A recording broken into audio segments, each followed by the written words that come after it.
சத்தியம் டிவி ஒரு செய்தி சேனல். எங்கெங்கெல்லாம் நடக்கிற செய்தியை கொண்டு வந்து மக்களுக்கு கொடுக்க வேண்டும். அதே நேரத்தில் சமூகத்தில் நடக்கிற நல்ல விஷயங்களை அவர்களுக்கு அடையாளம் காட்டி அத்தகைய மனிதர்களை கிறிஸ்தவ அன்போடு அங்கீகரித்து இந்த உலகத்திற்கு அவர்களை அடையாளம் காட்ட வேண்டும் என்கிற பணியையும் இதனோடு கூட தொடர்ந்து செய்து கொண்டிருக்கிறது. ஒவ்வொரு ஆண்டும் இதை தொடர்ந்து பார்க்கிறவங்க எல்லோருக்கும் தெரியும்.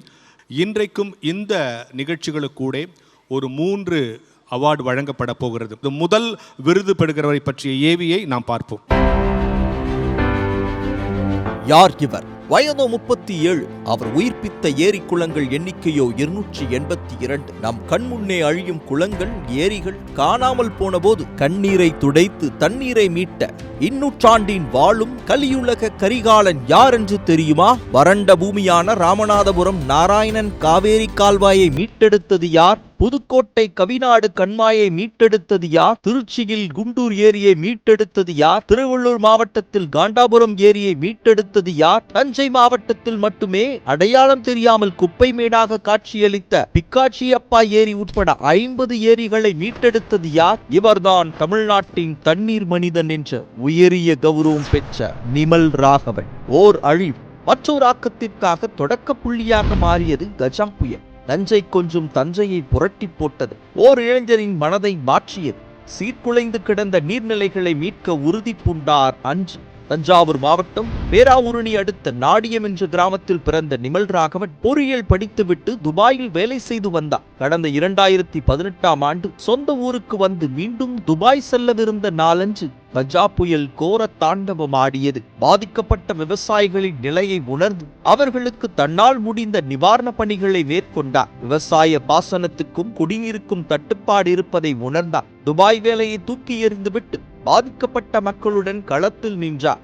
அன்றைக்கு பேராவூரணி பெரிய குளத்தை தூர்வார தொடங்கினார் நிமல் ராகவன். தஞ்சாவூர் மாவட்டத்தில் ஆரம்பிச்ச என்னோட பயணம் வந்து அடுத்தடுத்து வேறு மாவட்டங்கள் போச்சு, அப்புறம் வேறு மாநிலங்கள் போச்சு, அப்புறம் அடுத்தடுத்த நாடுகள் போச்சு. ஸோ இது வரைக்கும் வந்து தமிழ்நாட்டில் வந்து ஒரு 20 மாவட்டம், இந்தியாவில் வந்து ஒரு 11 ஸ்டேட்ஸு, இதை தாண்டி வந்து ஸ்ரீலங்கா, ஆப்பிரிக்கா, கென்யாவில் ஒரு 7 ஏரி அப்படின்னு சேர்த்து மொத்தம் 257 நீர்நிலைகளும் 1600 கிலோமீட்டருக்கான ஆறு மற்றும் வாய்க்கால்களும் சீரமைச்சிருக்கோம்.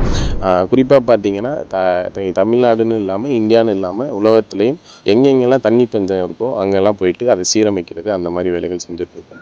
ஸோ நான் சீரமைக்கிற எல்லா இடத்துலையுமே தண்ணி வந்ததுனால மக்களோட நிறையா நம்பிக்கையும் அடுத்தடுத்த இடத்துல அது பண்ணணும் அப்படிங்கிறதுனால நிறையா பேர் என்கிட்ட ரீச் பண்ணுவாங்க. நிறையா கவர்மெண்ட் அஃபீஷியல்ஸ், நிறையா விவசாயிகள், அப்புறம் அங்கே இருக்கிற மற்ற மக்கள், என்ஜிஓஸ் அந்த மாதிரி ரீச் பண்ணுவாங்க. ஸோ அவங்களோட போய் சேர்ந்து நின்று அங்கே வேலை பார்த்து அங்கே சரி செஞ்சு அங்கே தண்ணி கொண்டு வரதுக்கான முயற்சி இருக்கோம். தமிழ்நாட்டின் வறட்சி மாவட்டமான ராமநாதபுரம் முதல் ஆப்பிரிக்காவின் கென்யா வரை, குமரி முதல் காஷ்மீர் வரை என பல நீர்நிலைகளுக்கு மறுவாழ்வு கொடுத்திருக்கிறார் இந்த தண்ணீர் மனிதன் நிமல். நீரின்றி அமையாது உலகு என்பது வள்ளுவனின் குரல்.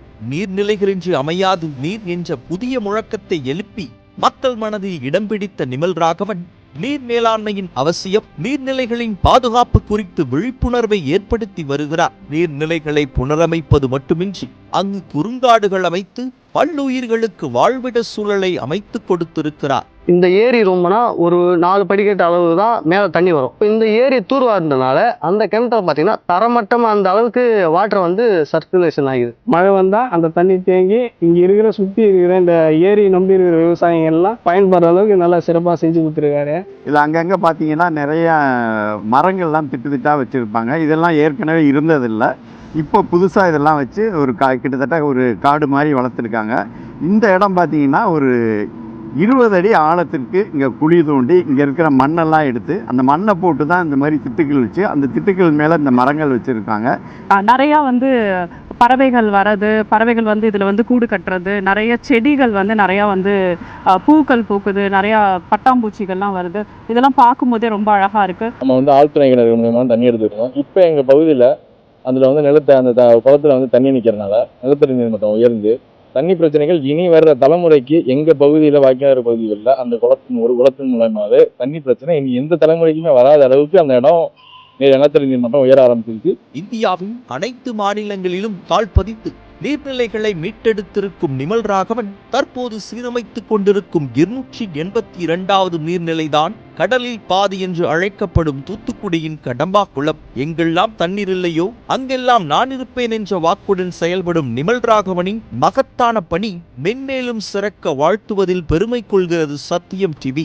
இளமையிலேயே தன் வாழ்வை நாட்டு மக்களுக்காகவும் இயற்கை காக்கும் காவலனாகவும் வெளிநாட்டு வேலையை துறந்து வறண்ட பூமியை செழிப்பாக மாற்றிய தண்ணீர் மனிதனுக்கு இந்த ஆண்டின் சத்தியம் சாதனை மனிதன் விருதை வழங்குவதில் சத்தியம் டிவி கௌரவம் கொள்கிறது. இப்பொழுது நம்முடைய பரத்த கலகோஷத்தோடு நிமல் ராகவன் அவர்களை மேடைக்கு அழைக்கிறோம். அவரை இங்கே நிற்கிற வரைக்கும் நீங்கள் கை தட்டணும். நம்ம எல்லாருடைய தண்ணி பிரச்சனையை அவர் தீர்த்து வச்சிருக்காரு.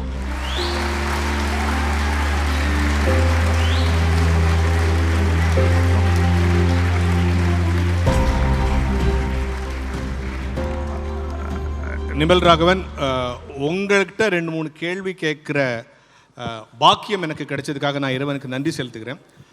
ஒரு இன்ஜினியரிங் கிராஜுவேட் இல்லையா? நீங்கள் ஃபாரினில் போய் வேலை செஞ்சீங்க. எப்படி அங்கே போய் நல்லா சொஃபிஸ்டிகேட்டடாக வாழ்ந்துட்டு இந்த யோசனை நீங்கள் விவசாய குடும்பமா? அங்கே அப்போது எந்த நாள் இந்த பாதிப்பு இப்படி செய்யணும்னு தோணுச்சு உங்களுக்கு? கஜா புயல்னு ஒரு புயல் 2018 வந்ததுங்க சார். அந்த கஜா புயல் அப்போ தான் நான் வெக்கேஷனுக்காக இங்கே வந்திருந்தேன். அப்போது டெல்டா மாவட்டங்களை அந்த புயலுங்கிறது புரட்டி போட்டுச்சு.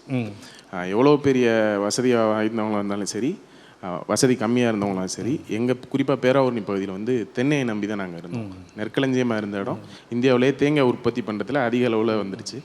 அந்த கஜா புயலில் கிட்டத்தட்ட 80 விழுக்காடு அதிகம் காய்ப்பு இருந்த மரங்கள் விழுந்துடுச்சு. ஸோ எல்லாருமே ரோட்டில் நெஞ்சில் அடிச்சுக்கிட்டு அழுத தருணம் அது. ஸோ அப்போ நிறையா விஷயம் புரிய வந்துச்சு எனக்கு. ஸோ அப்போது வேறு எதுவுமே தோணலை. வேலையை விட்டுட்டு வேலைகள் பார்க்க ஆரம்பிச்சிட்டோம். முழு நேரம் தண்ணீரை மீட்பதைத்தான் நீங்கள் செய்து கொண்டிருக்கிறீர்கள். ஆமாம்.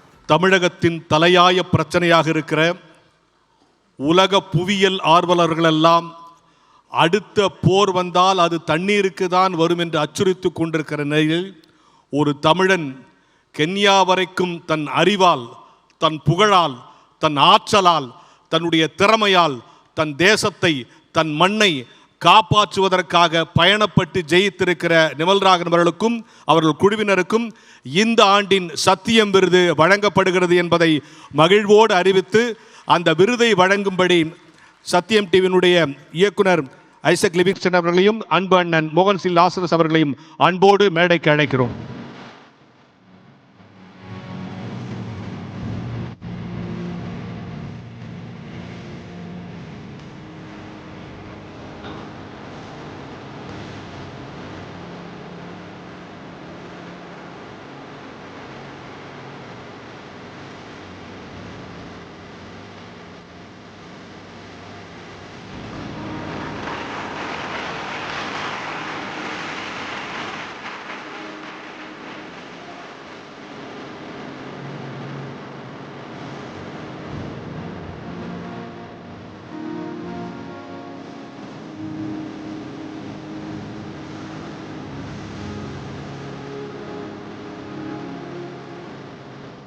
இப்போது எனக்கு எந்த ஒரு பின்புலமோ, எந்த ஒரு கட்சியோ, எந்த ஒரு பெரிய பேக்ரவுண்டுமே கிடையாது. என் கூட இருக்கிறது இப்போ இங்கே ஆட்களும் இன்னும் கொஞ்சம் விவசாயிகளும் தான்.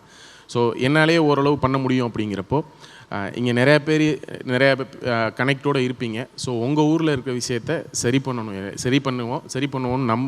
பண்ண முடியும்னு நம்புவோம். யார் எங்கெங்கேருந்து வந்திருக்கீங்கன்னு தெரில. ஆனால் உங்கள் ஊரில் தண்ணி பிரச்சனைன்னு ஒன்று இருந்துச்சுன்னா சொல்லுங்கள், எல்லோரும் சேர்ந்து சரி பண்ணுங்கள். நன்றி.